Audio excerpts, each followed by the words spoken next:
Italy के port से एक 13 मंजिला लग्जरी क्रूज अपने 7 दिनों के खूबसूरत सफर पर रवाना होता है, जिसमें करीब 4229 लोग सवार थे। इस क्रूज को दुनिया की मॉडर्न इंजीनियरिंग का बेजोड़ नमूना और सबसे सेफ क्रूज माना जाता था, जिसके बारे में दावा था कि ये कभी भी डूब नहीं सकता है।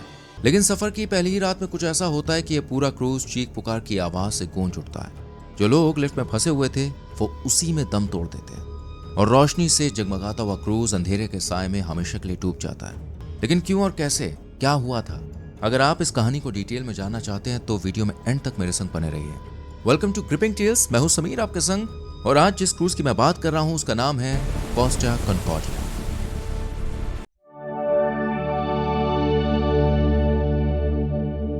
तारीख थी 13 जनवरी 2012। कोस्टा कॉन्कॉर्डिया नाम का एक आलीशान क्रूज शिप इटली के सिविटावेजिया पोर्ट पर खड़ा हुआ था, क्योंकि इसे 7 दिनों के एक खूबसूरत सफर पर निकलना था। कोस्टा कॉन्कॉर्डिया को इटली के इस पोर्ट से रवाना होकर कई खूबसूरत शहरों से होते हुए वापस आना था।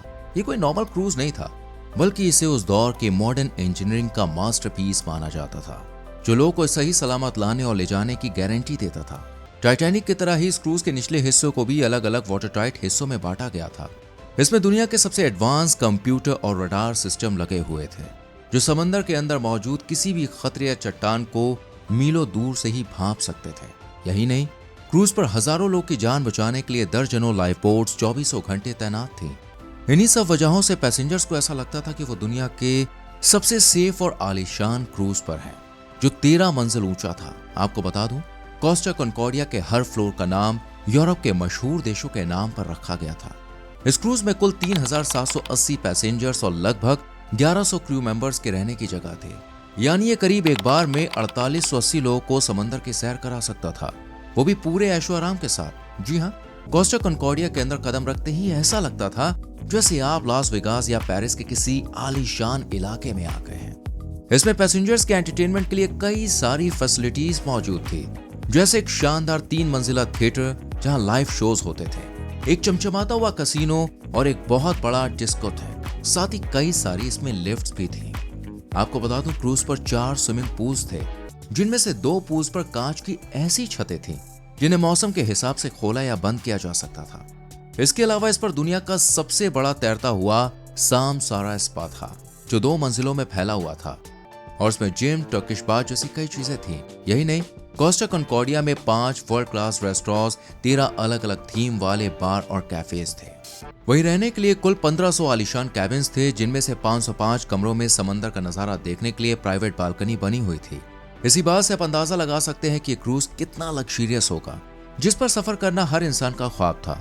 और इसी ख्वाब को पूरा करने के लिए 13 जनवरी को 4229 लोग क्रूज पर सवार हुए, जो 2 हिस्सों में बटे हुए थे। दरअसल 4229 लोगों में से 3206 पैसेंजर्स थे, जो दुनिया के अलग अलग 70 देशों से आए अमीर टूरिस्ट थे। इनमें सबसे ज्यादा संख्या इटली, जर्मनी, फ्रांस और स्पेन के सिटीजन्स की थी, जो नए साल की छुट्टियां मनाने के लिए निकले हुए थे। और उनकी सर्विस और क्रूज को चलाने के लिए 1023 क्रू मेंबर्स भी तैनात थे, जिनमें captain, engineers, world class chefs, waiters, dancers और क्लीनर्स शामिल थे। जबकि क्रूज की कमान कैप्टन फ्रांसिस्को शेटिनो के हाथों में थी। 52 साल के शेटिनो को समंदर का बहुत लंबा और एक बहुत ही शानदार एक्सपीरियंस था। उन्होंने साल 2002 में इस मशहूर क्रूज कंपनी कोस्टा क्रूज को एक सिक्योरिटी ऑफिसर के रूप में ज्वाइन किया था, और वो धीरे धीरे प्रमोट होते गए। साल 2006 में उन्हें प्रमोट करके इस कंपनी के सबसे बड़े क्रूज का चीफ कैप्टन बना दिया गया। यानी वो पिछले 6 सालों से लगातार कोस्टा कॉन्कॉर्डिया जैसे लग्जरी क्रूज को दुनिया भर के समंदरों में दौड़ा रहे थे, जिस वजह से कंपनी को उन पर पूरा भरोसा था कि वो पैसेंजर्स को सही सलामत ले जाएंगे और वापस लाएंगे। खैर, 13 जनवरी की शाम को क्रूज पोर्ट से रवाना हुआ। समंदर बिल्कुल शांत था और मौसम भी बिल्कुल साफ था। क्रूज पर सब कुछ एकदम नॉर्मल चल रहा था, बिल्कुल ठीक ठाक। हर तरफ म्यूजिक की धुन थी, रेस्टोरेंट्स में आलीशान डिनर सर्व किया जा रहा था, और हर पैसेंजर के चेहरे पर एक खूबसूरत मुस्कान थी। पर इसी बीच क्रूज के कंट्रोल रूम में कुछ ऐसा हो रहा था जो पूरे क्रूज की किस्मत को बदलने वाला था। दरअसल कैप्टन ने कोस्टा कॉन्कॉर्डिया को इटली के टस्कनी कोस्ट के पास मौजूद एक छोटी और खूबसूरत आइलैंड गिग्लियो के बेहद करीब से ले जाने का खतरनाक फैसला किया। समुद्री दुनिया में से सेल बाय सल्यूट कहते हैं, यानी कि तटीय सलामी। कैप्टन शेटिनो गिग्लियो आइलैंड पर रहने वाले क्रूज कंपनी के रिटायर्ड कमांडर, जो उनके दोस्त भी थे, और वहां मौजूद टूरिस्ट को सम्मान देने और अपनी शान दिखाने के लिए क्रूज को किनारे के पास लाना चाहते थे। उनका प्लान था कि इतनी बड़ी 13 मंजिला तैरती हुई इमारत को जब वो आइलैंड के लोगों के घरों के बिल्कुल पास से निकालेंगे तो क्रूज की चमचमाती लाइटें और उसका तेज हॉर्न देखकर किनारे पर खड़े लोग खुशी से झूम उठेंगे और उन्हें चीयर करेंगे।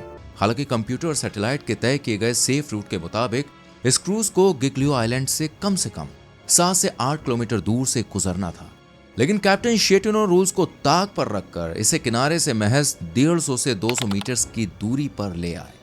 इतने बड़े क्रूज को किनारे के इतने पास लाना इलीगल एक्ट और बेहद जोखिम भरा था, क्योंकि वहां पर पानी के नीचे नुकीली चट्टानें होती हैं।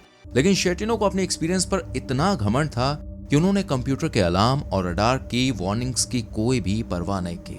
उन्होंने सोचा कि वो बड़े आराम से इतने बड़े क्रूज को निकाल लेंगे, पर उनकी इसी लापरवाही ने बाकी पैसेंजर्स और क्रू मेंबर्स की जान को खतरे में डाल दिया। रात के करीब 9:45 पर क्रूज के आलीशान रेस्टोरेंट्स में लोग डिनर का मजा ले रहे थे और थिएटर में लाइव शो चल रहा था, पर अचानक एक बहुत बड़ा जोरदार धमाका हुआ, जैसे मानो कोई भूकंप आ गया हो। दरअसल पानी के नीचे छुपी एक बेहद नुकीली और भारी चट्टान ने क्रूज के लेफ्ट साइड को चाकू की तरह चीर दिया था। ये कट कोई छोटा मोटा नहीं था, बल्कि 160 फीट लंबा था और ये टक्कर इतनी ज्यादा जबरदस्त थी कि चट्टान का एक बड़ा टुकड़ा टूटकर क्रूज के इंजन रूम में ही फंस गया। जैसे टक्कर हुई, पूरे क्रूज को एक बहुत तगड़ा झटका लगा। देखते ही देखते रेस्टोरेंट्स में सजे हजारों कांच के ग्लासेस, प्लेट्स और वाइन्स की बॉटल्स जमीन पर गिरकर चकनाचूर हो गए। कुर्सियां और डाइनिंग टेबल पलट गए और टक्कर के तुरंत बाद क्रूज का मेन जनरेटर तबाह हो गया, जिससे लाइट गुल हो गई और हर तरफ अंधेरा छा गया। सिर्फ इमरजेंसी लाइटें ही जल रही थी, जिन्होंने माहौल को और भी ज्यादा डरावना बना दिया था, काफी ज्यादा स्कैरी। बिना लाइट के अंधेरे में हजारों पैसेंजर्स डर के मारे चीखने चिल्लाने लगे थे। किसी को भी समझ में नहीं आ रहा था कि आखिर ये हुआ तो हुआ क्या। क्रूज धीरे धीरे एक तरफ झुक रहा था, जिससे लोगों के लिए सीधे खड़ा होना बहुत ज्यादा मुश्किल हो गया था। वो अपनी जान बचाने के लिए अंधेरे में ही अपने कैबिन्स की तरफ भागने लगे ताकि लाइफ जैकेट्स को ढूंढ सके। अफरा तफरी में लोग एक दूसरे से टकरा रहे थे, बच्चे रो रहे थे और पेरेंट्स अपने बच्चों को ढूंढने के लिए चिल्ला रहे थे। हर कोई बस किसी भी तरह से लाइफ जैकेट पहनकर क्रूज के सबसे ऊपरी खुले हिस्से पर पहुंचना चाहता था, ताकि जरूरत पड़ने पर वो समंदर में कूद सके। एक तरफ जहां पैसेंजर्स परेशान थे, तो वहीं दूसरी तरफ 160 फीट लंबे कट की वजह से समंदर का बर्फीला पानी पूरी रफ्तार से क्रूज के अंदर घुस रहा था। कुछ ही देर में क्रूज के मेन 3 जनरेटर और इंजन रूम पूरी तरह से पानी में डूब गए। नीचे के कैबिन में सोफे, कुर्सियां और पैसेंजर्स का सामान पानी में तैरने लगा। ये पानी धीरे धीरे ऊपर की मंजिलों की तरफ बढ़ रहा था, जिससे क्रूज का बैलेंस पूरी तरह से बिगड़ गया। हर तरफ सिर्फ चीख पुकार की आवाज थी। इसी बीच क्रू ने कैप्टन शेटिनो को बताया कि इंजन रूम में पानी भर चुका है और क्रूज अब आगे नहीं बढ़ सकता। ये सुनकर शेटिनो ने पैसेंजर्स को सच बताने के बजाय उनसे एक झूठ बोला। उन्होंने लाउड स्पीकर पर ऐलान किया कि प्लीज सभी पैसेंजर्स शांति से अपने अपने कैबिन में वापस लौट जाएं। कोई बड़ा हादसा नहीं हुआ है, बल्कि ये सिर्फ एक ब्लैकआउट है। क्रूज के इंजीनियर्स लाइट को ठीक कर रहे हैं और सब कुछ कंट्रोल में है। दरअसल शेटिनो ने ऐसा इसलिए किया क्योंकि वो अपनी गलती को छुपाना चाहते थे। इस बात से अनजान सभी पैसेंजर्स ने शेटिनो की बात पर भरोसा कर लिया और वो वापस से अपने अपने कैबिन्स में चले गए। रात के 9:45 पर टक्कर हुई थी, लेकिन रात के 10:45 पर यानी कि 1 घंटे बाद शेटिनो ने ना तो पैसेंजर्स को सच बताया और ना ही उन्हें क्रूज खाली करने का ऑर्डर दिया, जबकि पानी लगातार बढ़ता जा रहा था और उसके वजन की वजह से क्रूज राइट साइड झुक चुका था। टक्कर के करीब 70 मिनट बाद जब पानी पूरी तरह से कंट्रोल से बाहर हो गया, तब जाकर कैप्टन शेटिनो ने क्रूज पर इमरजेंसी अलार्म बजाने का ऑर्डर दिया, लेकिन तब तक बहुत ज्यादा देर हो चुकी थी। क्रूज पानी भरने की वजह से करीब 20 से 30 डिग्री तक टेढ़ा हो चुका था, जिस वजह से लोगों के लिए पैर टिकाना भी बहुत ज्यादा मुश्किल हो गया था। वो ढलान की तरह फिसल रहे थे और बैलेंस बिगड़ने की वजह से हजारों पैसेंजर्स एक दूसरे के ऊपर गिर रहे थे। कैसीनो की भारी भरकम मशीनें, रेस्टोरेंट्स के लोहे की अलमारियां, पियानो और सोफे लुढ़क कर पैसेंजर्स के ऊपर गिरने लगे, जिससे कई लोग इंजर्ड हो गए। अंधेरे और चीख पुकार के बीच 2 दीवारों और पाइपों को वो पकड़कर लटके हुए थे। जान बचाने की इस भयंकर जंग के बीच हर कोई ऊपर वाले से प्रेयर कर रहा था, लेकिन इसी बीच कैप्टन शेटिनो ने वो शर्मनाक हरकत की जिसने पूरी दुनिया को हिला कर रख दिया। कैप्टन के भरोसे 4000 से ज्यादा लोग क्रूज पर बैठे हुए थे, पर वो उनकी जान बचाने के बजाय रात के करीब 11:30 बजे चुपके से क्रूज की डेक पर आए और पैसेंजर्स को धक्का देकर खुद एक लाइफ बोट में बैठ गए। इसके बाद शेटिनो क्रूज को मरते हुए लोगों के सहारे छोड़कर किनारे की तरफ भाग निकले। क्रूज के साथ हुए इस हादसे की खबर अब तक सभी को मिल चुकी थी, इसलिए जैसे ही कैप्टन शेटिनो भागकर गिग्लियो आइलैंड पर पहुंचे तो उन्हें कोस्ट गार्ड के अधिकारियों ने देख लिया। जब उनसे पूछा गया कि वो हजारों पैसेंजर्स को बीच समुद्र में छोड़कर यहाँ क्या कर रहे हैं, तो उन्होंने दुनिया का अजीब बहाना बनाया। शेटिनो ने कहा कि वो क्रूज को खाली कराने में मदद कर रहे थे, लेकिन अचानक वो बहुत ज्यादा टेढ़ा हो गया और उनका पैर फिसल गया, जिस वजह से वो सीधे नीचे तैर रही लाइफ बोट में जाकर गिर गए और लाइफ बोट उन्हें किनारे पर ले आई। यानी वो जानबूझकर नहीं भागे, बस उनका पैर फिसला था। हालांकि उनकी बात पर किसी ने भी भरोसा नहीं किया।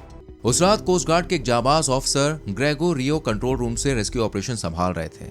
जब उन्हें पता चला कि कैप्टन शेटिनो भाग गए हैं, तो उन्होंने शेटिनो को फोन लगाया और दोनों के बीच हुई बातचीत रिकॉर्ड हो गई, जो बाद में काफी ज्यादा वायरल हुई। दरअसल ग्रेगो रियो ने शेटिनो से पूछा कि वो कहाँ है, क्या वो क्रूज छोड़ चुके हैं। इस पर उन्होंने जवाब दिया कि नहीं, मैं तो यहीं पास में हूँ। ये सुनकर ग्रेगो रियो ने उनसे कड़क लहजे में कहा कि क्रूज पर लोग फंसे हुए हैं, इसलिए वो तुरंत ही इस लाइफ बोट से वापस जाएं और क्रूज के अंदर जो बच्चे फंसे हैं, जो महिलाएं हैं, उनकी काउंटिंग करके बताएं। ये ग्रेगो रियो का ऑर्डर है। पर शेटिनो ने उनकी बात मानने से इनकार कर दिया और वहीं आइलैंड पर छुप गए। इधर क्रूज का सीन किसी नर्क से कम नहीं था। ये इतना ज्यादा टेढ़ा हो चुका था कि सीधी लाइफ बोट्स पानी में नहीं उतारी जा सकती थी, इसलिए लोग रेलिंग्स को कसकर पकड़े हुए थे। जबकि जो लोग लिफ्ट में फंसे रह गए थे ना, उन लोग की जान जा चुकी थी। उनकी आखिरी चीखें उन लोहे की दीवारों में ही दब कर रह गई। एक तरफ जहां कैप्टन शेटिनो अपनी जिम्मेदारी से मुंह मोड़ चुके थे, तो वहीं कुछ क्रू मेंबर्स फरिश्ते साबित हुए। उन्होंने अपनी जान को जोखिम में डालकर लोगों को बचाया, जिसमें से एक नाम है जिउजेपे जिरोलामो। उन्हें लाइफ बोट में एक सीट मिल गई थी, लेकिन तभी उन्होंने देखा कि एक छोटी बच्ची और उसका परिवार डरा हुआ है और उनके पास कोई लाइफ बोट नहीं है। जिउजेपे तुरंत अपनी सीट से खड़े हो गए और अपनी जगह उस मासूम बच्ची को दे दी ताकि वो सुरक्षित बाहर निकल सके। अपनी सीट देकर जिउजेपे खुद टेढ़े हो चुके क्रूज पर ही रुक गए।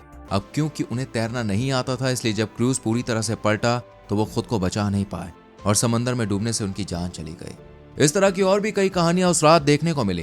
कैप्टन शेटिनो के झूठ और लापरवाही की वजह से रेस्क्यू ऑपरेशन शुरू होने में बहुत देर हो चुकी थी, जिसके बाद इटालियन कोस्ट गार्ड, पुलिस और एयरफोर्स की रेस्क्यू बोट्स और हेलीकॉप्टर क्रूज के पास पहुंचे और बड़े पैमाने पर लोगों को बचाने का काम शुरू हुआ। क्रूज इतनी तेजी से एक तरफ झुक रहा था कि आधे से ज्यादा लाइफ बोट्स बेकार हो चुकी थी। ऐसे में रेस्क्यू टीम ने अपनी जान पर खेलकर लोगों को बचाया। एयरफोर्स और कोस्ट गार्ड के हेलीकॉप्टर से रात के अंधेरे में मंडराते हुए क्रूज के उस हिस्से पर रस्सियों की सीढ़ियां गिराई जो हवा में उड़ चुका था। उन्होंने एक एक करके पैसेंजर्स, खासकर बच्चों और घायलों को बेल्ट से बांधा और हवा में खींचकर सुरक्षित निकाला। आपको बता दूं, इस दौरान कोस्टा कॉन्कॉर्डिया क्रूज करीब 70 से 80 डिग्री तक पलट चुका था, पर रेस्क्यू टीम ने हार नहीं मानी। उन्होंने क्रूज की टेढ़ी हो चुकी दीवारों और रेलिंग पर बड़ी बड़ी रस्सियां और सीढ़ियां बांधी। पैसेंजर्स को इन रस्सियों को पकड़कर फिसलते हुए नीचे खड़ी रेस्क्यू बोट्स तक आना पड़ा, जबकि कोस्ट गार्ड के जाबाज स्कूबा डाइवर्स रात के बर्फीले और खारे पानी में क्रूज के उन अंदरूनी हिस्सों और कमरों में घुसे जो आधे डूब चुके थे। वो टॉर्च की रोशनी में अंदर फंसे बेहोश लोगों को बाहर खींच रहे थे। इसके अलावा गिग्लियो आइलैंड के आम नागरिकों और फिशर्स ने उस भयानक रात जो इंसानियत दिखाई ना, वो वाकई में काबिले तारीफ थी। जैसी रात के अंधेरे में उन्हें चीख पुकार और धमाके की आवाजें आई, आइलैंड के लोगों को समझ में आ गया कि कुछ बहुत गलत हो चुका है। कई पैसेंजर्स तो अपनी जान बचाने के लिए कड़ाके की ठंड में, आप जानते हैं, बर्फीले पानी में कूद गए थे, जिन्हें बचाने के लिए फिशर्स बिना एक पल गवाए अपनी मछली पकड़ने वाली छोटी फिशिंग बोट्स और मोटर बोट्स चालू करते हैं और डूबते हुए जहाज के पास पहुंच जाते हैं। उन्होंने पानी में जिंदगी की जंग लड़ रहे लोगों को हाथों से पकड़ पकड़ कर अपनी बोट्स में खींचा। वो एक बार में जितने लोगों को बैठा सकते थे अपनी बोट्स में भरकर किनारे लाते हैं और फिर वापस दूसरे लोगों को बचाने समंदर में चले जाते हैं। आपको बता दूं, गिग्लियो एक बहुत ही छोटा सा आइलैंड है जिसकी आबादी मुश्किल से 15,000 लोगों की थी। अचानक वहां पर 4,000 से ज्यादा भीगे, डरे और कांपते हुए लोग आ पहुंचे, तो ऐसे में लोकल लोगों ने अपने पूरे आइलैंड को एक बड़ा रिलीफ कैंप बना दिया। ऐसा बताया जाता है कि वहां के प्रीस्ट ने रात के 11 बजे ही चर्च के दरवाजे खोल दिए।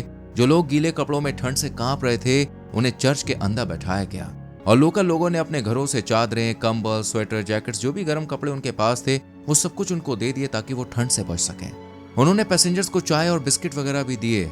गिग्लियो आइलैंड के छोटे से स्कूल, किंडरगार्टन इन 4,000 लोगों के लिए घर बन चुके थे उस टाइम पे। इस पूरी लापरवाही की वजह से करीब 32 लोगों को अपनी जान गंवानी पड़ गई थी और कैप्टन को बाद में गिरफ्तार कर लिया गया और 16 साल की सजा हुई थी।